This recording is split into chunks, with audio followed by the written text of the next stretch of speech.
के शहंशाह अमिताभ बच्चन के घर को लेकर घमासान मचा हुआ है। बीएमसी उनके बंगले प्रतीक्षा के कुछ हिस्से को तोड़ना चाहती है, लेकिन अमिताभ ने अब तक इसकी इजाजत नहीं दी है। इस बात को लेकर उनके बंगले के आसपास के रहने वाले लोग और फैंस नाराज हैं। इतना ही नहीं, जो लोग उनकी एक झलक पाने के लिए उनके बंगले के बाहर खड़े होते थे, वही अब पोस्टरों के जरिए अपनी नाराजगी जाहिर कर रहे हैं। लोगों की अपील है कि अगर नाम बिग बी है तो दिल भी बड़ा रखें। अमिताभ बच्चन के पास 2 बंगले हैं, एक का नाम है जलसा और दूसरे का नाम है प्रतीक्षा। ये हंगामा प्रतीक्षा नाम के बंगले को लेकर है। घर के बाहर अमिताभ की तस्वीर वाले पोस्टर लगे हैं। उन पर लिखा है Big B show big heart, यानी कि नाम बड़ा है तो दिल भी बड़ा रखें। पोस्टर्स के जरिए अमिताभ बच्चन से लोग अपील कर रहे हैं कि वो अपने बंगले प्रतीक्षा के सामने से गुजरने वाली सड़क को चौड़ा करने में सहयोग दें। बीएमसी के मुताबिक अमिताभ के बंगले की दीवार का कुछ हिस्सा ज्ञानेश्वरी रोड के चौड़ा करने के रास्ते में रुकावट बन रहा है। यानी अगर बंगले का कुछ हिस्सा नहीं तोड़ा गया तो सड़क को चौड़ा करके जैम से मुक्ति दिलाने का मकसद पूरी तरह हल नहीं होगा। लिहाजा बीएमसी इसे तोड़ने की अपील कर रही है, लेकिन अब तक अमिताभ बच्चन इसके लिए राजी नहीं हुए। खबर है कि 4 साल पहले भी अमिताभ के इसी बंगले के कुछ हिस्से को तोड़कर सड़क चौड़ा करने की कोशिश की गई थी, लेकिन मामला आगे नहीं बढ़ सका।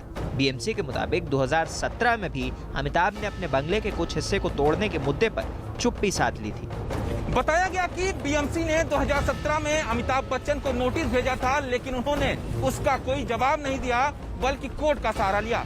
उस वक्त अदालत से अमिताभ को राहत मिल गई थी और बीएमसी ने आसपास की इमारतों को तोड़कर सड़क किनारे नाला बनाया था। हालांकि बीएमसी का दावा है कि संत ज्ञानेश्वरी रोड को चौड़ा करना बेहद जरूरी है, क्योंकि उस इलाके में कई सारे स्कूल, इस्कॉन मंदिर और साथ ही साथ मुंबई के कई विशेष स्मारक हैं, जिसके चलते ट्रैफिक का लोड काफी ज्यादा होता है। इसलिए रोड का चौड़ा होना बहुत जरूरी है और इसमें अमिताभ बच्चन का सहयोग बहुत जरूरी है। दावा किया जा रहा है कि बीएमसी ने मुंबई उपनगरीय कलेक्टर और सिटी सर्वे के अधिकारियों को आदेश दिया कि वो अमिताभ के बंगले के उस हिस्से का सटीक ब्यौरा दें जिसे सड़क चौड़ी करने के लिए तोड़ने की जरूरत है। बताया गया कि संत ज्ञानेश्वरी रोड की मौजूदा चौड़ाई 45 फीट है, जबकि बीएमसी इसे अब बढ़ाकर 60 फीट तक करना चाहती है। इससे इस रोड पर लगने वाले जैम से लोगों को राहत मिलेगी। दावा किया गया कि 4 साल पहले तो अमिताभ को कोर्ट से राहत मिल गई थी, लेकिन पिछले साल कोर्ट ने खुद ही बीएमसी को सड़क चौड़ी करने के काम को आगे बढ़ाने के निर्देश दिए हैं। बीएमसी और अमिताभ का विवाद अपनी जगह है, लेकिन इस पूरे मुद्दे पर सबका ध्यान गया है एमएनएस की वजह से, क्योंकि एमएनएस ने अमिताभ से इशारों में ऐसी मांग कर दी जिससे वो खुद बड़प्पन दिखाते हुए अपने मकान के हिस्से को तोड़ने की पेशकश कर दें। अमिताभ को सदी का महानायक और बॉलीवुड के सबसे बड़े कलाकार का दर्जा दिया जाता है। ऐसे में संत ज्ञानेश्वरी रोड पर ट्रैफिक जैम से जूझ रहे लोग इसी बात की प्रतीक्षा कर रहे हैं कि अमिताभ अपने मकान के हिस्से को तोड़ने की अनुमति देकर जनता को ट्रैफिक जाम से मुक्त करने में सहयोग करें।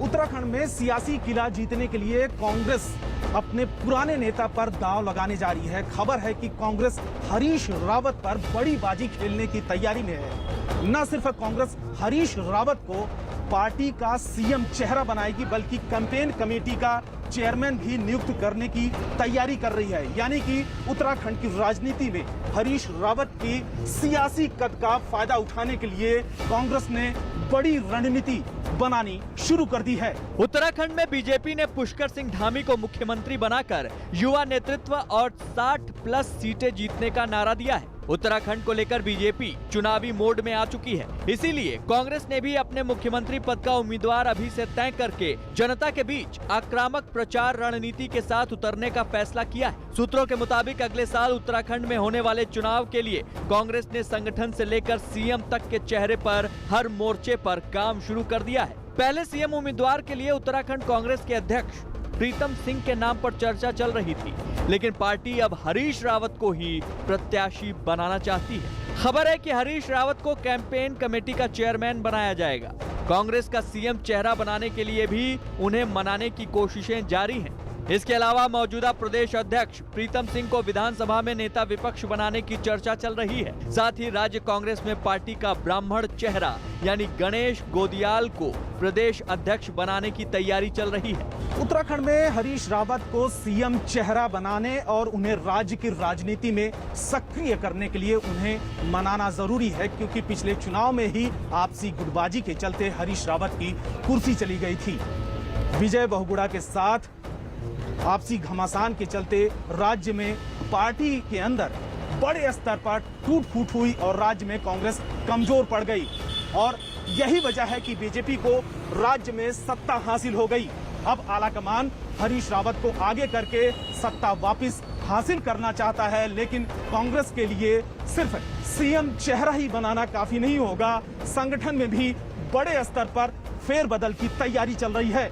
सूत्रों के मुताबिक उत्तराखंड में हरीश रावत अपनी सियासी स्थिति मजबूत करने के लिए अपने करीबी और पूर्व विधायक गणेश गोदियाल को अध्यक्ष बनवाना चाहते हैं, जबकि मौजूदा अध्यक्ष प्रीतम सिंह चाहते हैं कि प्रदेश संगठन की कमान उनके करीबी और ब्राह्मण नेता भुवन कापड़ी को मिले। हालांकि अब तक सूबे के जातीय समीकरण की वजह से कोई फाइनल फॉर्मूला तय नहीं हो सका है, क्योंकि कांग्रेस ये नहीं चाहती कि पंजाब की तरह सियासी वर्चस्व वाली गुटबाजी उत्तराखंड में भी हो, इसलिए वो हर कदम फूंक फूंक कर रख रही है। उत्तराखंड में हरीश रावत की अच्छी पैठ है, वो सीएम चेहरा बनने के लिए राजी भी हो जाएंगे, लेकिन असली पेच उत्तराखंड कांग्रेस अध्यक्ष पद को लेकर है, क्योंकि जिस तरह से पंजाब में मुख्यमंत्री और प्रदेश कांग्रेस अध्यक्ष को लेकर टकराव जारी है, वो सीन उत्तराखंड में हरीश रावत दोहराना नहीं चाहते हैं। हरीश रावत चाहते हैं कि उनके करीबी गणेश गोदियाल को उत्तराखंड कांग्रेस का अध्यक्ष बनाया जाए, लेकिन ये तभी मुमकिन है जब मौजूदा प्रदेश कांग्रेस अध्यक्ष प्रीतम सिंह गोदियाल के लिए अपनी कुर्सी छोड़ें। 16 जुलाई को पीएम मोदी गांधीनगर से 2 ट्रेनों को हरी झंडी दिखाएंगे। ये 2 ट्रेनें पीएम मोदी के 2 घरों को जोड़ेगी। पहला घर वडनगर यानी वो स्टेशन जहां पर बचपन में उन्होंने चाय बेची थी, जबकि दूसरा वाराणसी जो उनका लोकसभा क्षेत्र है और जहां से उन्होंने संसदीय राजनीति की शुरुआत की थी। यानी 2 ट्रेनें मोदी के चाय बेचने से लेके पीएम बनने तक के पड़ाव का कनेक्शन बनाने वाली है। पीएम मोदी द्वारा हरी झंडी दिखाने के बाद वडनगर जाने वाली ट्रेन का 12 जगहों पर जबरदस्त स्वागत किया जाएगा। प्रधानमंत्री वीडियो कॉन्फ्रेंसिंग के जरिए गुजरात के गांधीनगर से 16 जुलाई को शाम 4 बजे दोनों ट्रेनों को हरी झंडी देंगे। इसके बाद एक ट्रेन उनके राजनीतिक घर वाराणसी के लिए रवाना हो जाएगी और दूसरी उनके पैतृक घर वडनगर के लिए। वडनगर वही रेलवे स्टेशन है जहां बचपन में पीएम ने अपने पिता के साथ चाय बेची थी। उनके सियासी सफर में इस बात का जिक्र एक मिसाल के तौर पर बार बार आता है। ट्रेन के स्वागत के लिए वडनगर सज धज कर तैयार है। नैरो गेज यानी कि छोटी लाइन से हटाकर इसे ब्रॉड गेज लाइन से जोड़ दिया गया है। इस स्टेशन को खास तौर पर मोढेरा पाटन हेरिटेज सर्किट से जोड़ा गया है। यही वजह है कि इसे हेरिटेज लुक दिया गया है। इस स्टेशन को कई सुविधाओं से सजाया गया है। पीएम के ट्रेनों को हरी झंडी दिखाने के बाद जब इस स्टेशन के लिए पहली ट्रेन रवाना होगी तो उसका स्वागत 12 जगहों पर होगा, जिसमें 4 स्टेशन महसाणा, विसनगर, वडनगर और वरेठा स्टेशन पर गुजरात सरकार के मंत्री खुद मौजूद होंगे। एक वडनगर जो बहुत ही ऐतिहासिक नगरी है, जहां माननीय प्रधानमंत्री श्री का जन्मस्थल भी है, उनकी कर्मभूमि भी है।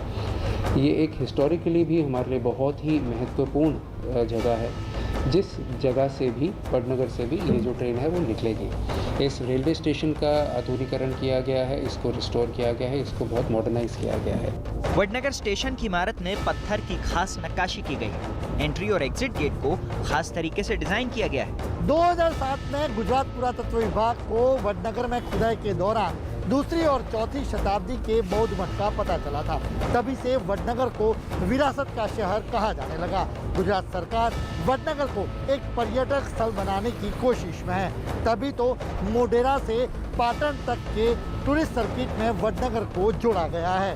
अब ब्रॉडगेज लाइन आ जाने के चलते देश के बाकी शहरों से भी जल्द ही वडनगर को जोड़ा जाएगा, जिससे सैलानियों की संख्या भी बढ़ेगी। इतना ही नहीं, इस शहर से पीएम मोदी का नाम जुड़ा होने के चलते इसे और अहमियत मिलेगी। जो ट्रेन वडनगर पहुंचेगी उसमें सफर के लिए भी लोग खासे उत्साहित हैं। सफर के दौरान स्टेशन से लेकर ट्रेन के भीतर तक कोरोना गाइडलाइंस का पालन कराने के लिए खास इंतजाम किए गए। वडनगर को पर्यटन स्थल बनाने की कड़ी में रेलवे स्टेशन पर खास सुविधाओं का इंतजाम भी किया गया है, जिसमें 425 मीटर लंबे 2 प्लेटफॉर्म का निर्माण किया गया है। साथ ही प्लेटफॉर्म को जोड़ने वाला फुटओवर ब्रिज भी रहेगा। यात्रियों के लिए हर क्लास का वेटिंग रूम रहेगा और महिला यात्रियों के लिए अलग से वेटिंग रूम बनाया गया। सुंदरता के लिए फव्वारा लगाया गया है और दिव्यांग यात्रियों के लिए व्हील चेयर रैंप भी बनाया गया है। वडनगर में ऐतिहासिक रेलवे स्टेशन बनने के बाद पीएम के होम टाउन वडनगर के लोगों के लिए 16 जुलाई का दिन भी ऐतिहासिक हो जाएगा। वडनगर और वाराणसी स्टेशन के लिए ट्रेन रवाना करने के बाद पीएम मोदी एक खास होटल का उद्घाटन करने वाले हैं। ये hotel Gandhinagar capital railway station के ऊपर बनाया गया है और देश में इस तरीके का पहला 5 सितारा होटल है। जम्मू कश्मीर में बच्चों को पढ़ाई हासिल करने के लिए रोज पहाड़ चढ़ने पड़ते हैं। यह आपको भले ही अजीब लगता हो, लेकिन ये हैरान कर देने वाला सच बारामूला के बोनियार इलाके में देखने को मिल रहा है, जहां उड़ी इलाके में नेटवर्क ना होने की वजह से ऑनलाइन क्लासेस अटेंड करने के लिए बच्चों को पहाड़ चढ़ने पड़ते हैं और उनको खतरा भी रहता है जंगली जानवरों का, क्योंकि उस एरिया में जंगली जानवर भी हैं। लेकिन आज पूरी दुनिया में लोग इंटरनेट के सहारे प्रगति कर रहे हैं, लेकिन उड़ी इलाके में बच्चों को आज भी इंटरनेट जैसी सहूलियात के लिए मोहताज होना पड़ रहा है। पहाड़ की चोटियों पर हरी भरी वादियों के बीच हाथों में फोन लिए बैठे बच्चे मौज मस्ती के लिए यहाँ नहीं पहुंचे, बल्कि ऑनलाइन क्लास के लिए जंगल के बीच से पहाड़ियों तक का मुश्किल सफर तय किया है। कोरोना महामारी के दौरान इनका स्कूल जाना बंद हो गया, पढ़ाई ऑनलाइन शुरू हुई, तो इसके साथ ही इनकी मुसीबतें भी शुरू हो गई। गांव में मोबाइल टावर की कमी है, जिसकी वजह से मोबाइल में नेटवर्क ठीक से नहीं मिलता। इससे बच्चों की पढ़ाई का नुकसान होने लगा। ऐसे में बच्चों ने इलाके की सबसे ऊंची चोटी पर पहुंचकर पढ़ाई करने का तरीका निकाला। यहाँ कमजोर ही सही कुछ हद तक नेटवर्क मिलता है, जिससे ये पढ़ाई कर पाते हैं। हम ऑनलाइन क्लास अटेंड नहीं कर पाते हैं, बाकी जहाँ के भी बच्चे हैं वो ऑनलाइन क्लास कर पाते हैं। हमें घर से पूरे 3 to 4 किलोमीटर्स पैदल चल के जाना पड़ता है। एक हिल टॉप है जहाँ पे हमें हमारे नेबरिंग विलेज से थोड़ा बहुत सिग्नल मिलता है, जिसकी वजह से हम ऑनलाइन क्लासेस अटेंड कर पाते हैं। अब 1 हफ्ते से हमारी कम्युनिटी क्लासेस चल रहे हैं। जो बाकी के बच्चे हैं वो बहुत ज़्यादा आगे जा चुके हैं, हमसे बाहर के सिटीज़ के बच्चे तो हम बहुत पीछे रह चुके हैं। एक तरफ से कोरोना की कहर की वजह से स्कूल बंद हैं और दूसरी तरफ उड़ी इलाके में स्टूडेंट्स के पास इंटरनेट की फैसिलिटी ना होने की वजह से वो दोहरी मार झेल रहे हैं। इंटरनेट की तलाश में उन्हें जंगलों में जाना पड़ता है, जिसकी वजह से उन्हें हमेशा जंगली जानवरों का खतरा रहता है। जंगली जानवरों का खतरा देख के उनके माता पिता हमेशा चिंता में रहते हैं। उड़ी वो इलाका है जहां पे सितंबर 2016 में एक बड़ा अटैक हुआ था, जिसमें 4 मिलिटेंट मारे गए थे। तो वहां इस इलाके में हमेशा स्टूडेंट्स को खतरा रहता है। इन बच्चों का दावा है कि सुबह होते ही पढ़ाई के लिए इनकी मशक्कत और कई किलोमीटर लंबे सफर की शुरुआत हो जाती है। बच्चे एक साथ एक जगह पर जुटते हैं और ऊंची चोटी पर पहुंचने के लिए पैदल निकल पड़ते हैं। ऑनलाइन क्लास तो क्या है, हम एक सिंपल कॉल भी नहीं कर पाते हैं। तो हम सुबह जब उठते हैं एक कॉपी पेन लेकर और फ़ोन साथ लेकर यहाँ आते हैं चल के, फिर हम यहाँ पर ऑनलाइन क्लास अटेंड कर पाते हैं। तो जब हम ऑनलाइन क्लास अटेंड करते होते हैं तो हम पूरा कंसंट्रेट जो है अपनी पढ़ाई पर नहीं दे पाते, क्योंकि कहीं ना कहीं हमें डर लगता है कहीं पीछे से कोई जानवर ना आ जाए। पहाड़ों के मुश्किल हालात में बच्चों का पढ़ाई के लिए जज्बा तारीफ के काबिल है, लेकिन ऐसे हालात में राज्य सरकार और जनप्रतिनिधियों के लिए बच्चों की मुसीबत को दूर करने का तरीका ढूंढना जरूरी हो गया है। उड़ी के बोनियार इलाके में मोबाइल टावर्स की कमी की वजह से वहाँ के छात्र और छात्राएं अच्छी तरीके से तालीम हासिल नहीं कर पा रहे हैं। कोविड के चलते हुए भी अगर दुनिया भर में बच्चों ने ऑनलाइन तालीम हासिल की, लेकिन उड़ी इलाके में आज भी छात्र छात्राओं को इंटरनेट के लिए तरसना पड़ता है। इंटरनेट हासिल करने के लिए उन्हें जंगलों का रुख करना पड़ता है, जो खतरे से कम नहीं होता है। तो ऐसे में देखना होगा कि क्या सरकार इनकी ये मांग पूरी करेगी कि उस इलाके में ज़्यादा से ज़्यादा मोबाइल टावर्स लगाए जाएं, ताकि वहाँ पे इंटरनेट की सहूलियत अच्छे से उनको मिल सके और वो प्रगति का एक हिस्सा बन सकें। High profile drugs peddler Sufran Lakdawala के बारे में एनसीबी ने बेहद ही चौंकाने वाली खबर का पर्दाफाश किया है। नारकोटिक्स कंट्रोल ब्यूरो की जांच में ड्रग्स पेडलर सुफरान लकड़ावाला के तार दाऊद की डी कंपनी से जुड़ते नजर आ रहे हैं। एनसीबी की जांच में यह भी पता चला है कि सुफरान लखड़ावाला लगातार दाऊद के ड्रग्स कारोबार में उसके पार्टनर कैलाश राजपूत के संपर्क में था और उसी के इशारे पर अलग अलग राज्यों में ड्रग्स की सप्लाई करता था। इस अहम सुराग के हाथ लगने के बाद अब दाऊद का पार्टनर एनसीबी के निशाने पर आ गया है। 8 जुलाई को करोड़ों की ड्रग्स के मामले में जिस सुफरान लकड़ावाला को मुंबई के मीरा रोड से गिरफ्तार किया गया, अब उसी सुफरान लकड़ावाला से जुड़ी कई और कहानियां भी छन छन कर बाहर आने लगी हैं। सुफरान लकड़ावाला के कॉल रिकॉर्ड और सोशल मीडिया अकाउंट को खंगाला गया तो उसमें कैलाश राजपूत नाम के शख्स की भूमिका भी सामने आई। कैलाश राजपूत के बारे में दावा किया जाता है कि ये दाऊद इब्राहिम का पार्टनर है। एनसीबी सूत्रों के हवाले से पता चला है कि सुफरान लकड़ावाला कैलाश राजपूत के ही कहने पर बॉलीवुड के टॉप सेलिब्रिटीज और कुछ टॉप बिजनेसमैन तक ड्रग्स पहुंचाता था। खुद सुफरान लकड़ावाला ने भी एनसीबी के सामने कैलाश राजपूत से संपर्क की बात कही है। सुफरान जिस ड्रग्स को सप्लाई करता था, उस ड्रग्स को दाऊद इब्राहिम की डोंगरी वाले ड्रग्स फैक्ट्री से भी सप्लाई किया जाता था। बताया जाता है कि सुफरान लकड़ावाला को फ्लाइट्स के जरिए अलग अलग राज्यों में ड्रग्स सप्लाई करने का आइडिया कैलाश राजपूत ने ही दिया था। सुफरान लकड़ावाला के ऊपर इंटरमीडिएट क्वांटिटी का कोकेन का केस है, एमडी इंटरमीडिएट क्वांटिटी का केस है, जिसमें एक फॉरेनर व्यक्ति को भी अरेस्ट किया गया है। ये एक इंडिपेंडेंट केस है, ये रिसेंटली केस है, बट उसके जो तार हैं वो अलग अलग विभिन्न राज्यों में जुड़े हुए हैं, जैसा कि एमपी, राजस्थान, दिल्ली और गोवा। जांच के दौरान ही इस बात का भी पता चला है कि गोवा के एक हिल स्टेशन पर मौजूद 5 सितारा होटल में कई बार हाई प्रोफाइल ड्रग्स पार्टियों का आयोजन हो चुका है। जब भी इस होटल में ड्रग्स पार्टी का आयोजन होता है, उसमें बॉलीवुड और बिजनेस जगत की कई मशहूर हस्तियां शामिल होती हैं। इन हाई प्रोफाइल ड्रग्स पार्टियों में कैलाश राजपूत के कहने पर ही सुफरान और इस मामले में गिरफ्तार एक बड़े सपा नेता का भतीजा अबू असलम कासिम आजमी ड्रग्स मुहैया कराते हैं। यानी अब उस चेन को भी समझिए जिस चेन को ये बेहद high profile drug racket operate करता था। इस मामले में अहम किरदार के तौर पर सामने आ रहे कैलाश राजपूत को दाऊद इब्राहिम का पार्टनर बताया जा रहा है।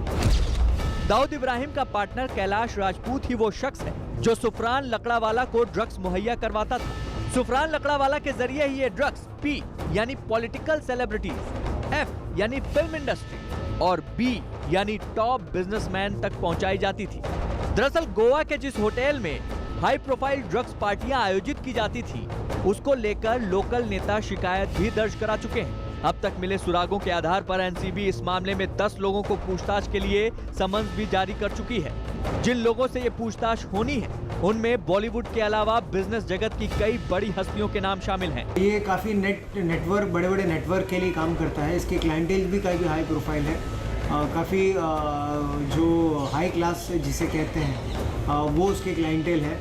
तो ये रोड के द्वारा और हवाई मार्ग द्वारा ये कोकेन कैरी करता था अलग अलग स्टेट्स में। कैलाश को ड्रग तस्करी के मामले में 2008 में डीआरआई यानी डायरेक्टरेट रेवेन्यू इंटेलिजेंस ने गिरफ्तार किया था, लेकिन कोर्ट से जमानत मिलने के बाद वह विदेश भाग गया था और मौजूदा समय में लंदन में बैठकर दाऊद के साथ मिलकर ड्रग्स का कारोबार कर रहा है। एनसीबी के हाथ जो सबूत लगे हैं, उसके आधार पर आने वाले दिनों में कैलाश राजपूत को भारत लाने की प्रक्रिया की शुरुआत एनसीबी करने वाली है।